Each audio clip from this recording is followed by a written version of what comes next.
Do you know when they say that social media is all about just being honest now? So someone just rung me and they're on holiday and they wanted to book in a cockapoo, which if you say cockapoo to a dog groomer, I mean, cockapoo is probably the most popular dog that there is now. But you never really know what you're getting because cockapoos are not a breed. Cockapoos are mongrel. So you can get a dog that is temperamental or a dog that's a great temperament. You can get a dog that has relatively straightforward fur or really difficult fur. You can get really matted, overgrown fur that ruins your equipment. Cases where if they're not done regular enough, it can really sort of overrun. They can be oversized. They can be very, very difficult to do. They're not as straightforward as they look, and the expectations of the owners can sometimes be a little bit different to what's realistic to the groom. But nonetheless, that's what they are. And they're a very common dog now. And so you never know what you're getting when you take one on. And obviously we're really busy. All the groomers are going to be busy this time of year, all year, hopefully.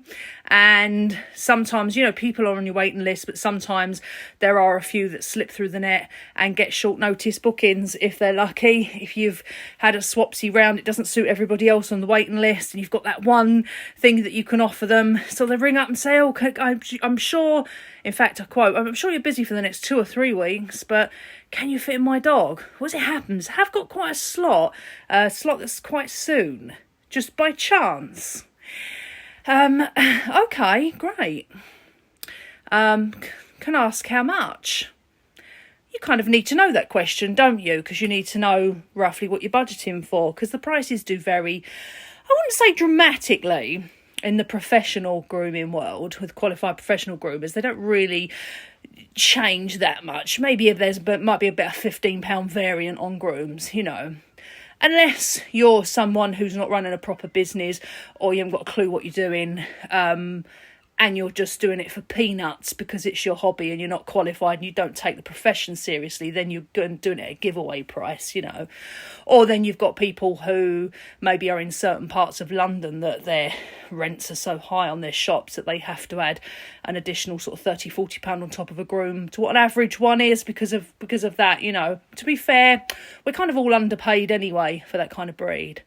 But I mentioned the price, the cockapoo, and she says, "Oh, I'm in Windsor in a couple of weeks, so they're a little bit cheaper there. So I think I'll leave it till then."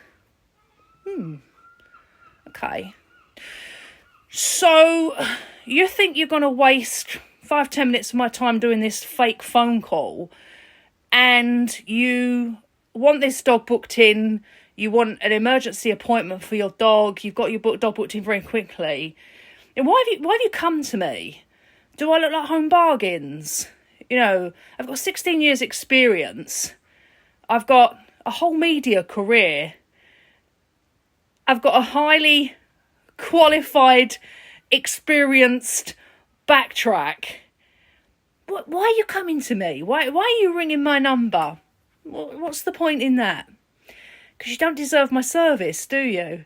It's quite insulting that. That person's going to be, £5 cheaper?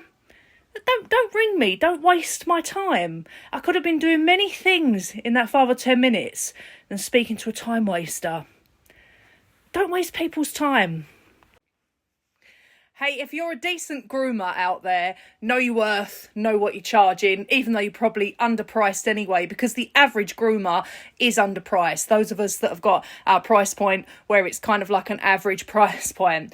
If you're a groomer that's charging peanuts for your service, well, you are just degrading our profession, and you are the same as people doing it at home that don't know what they're doing with blades and just make the whole thing just completely unappreciated and dangerous.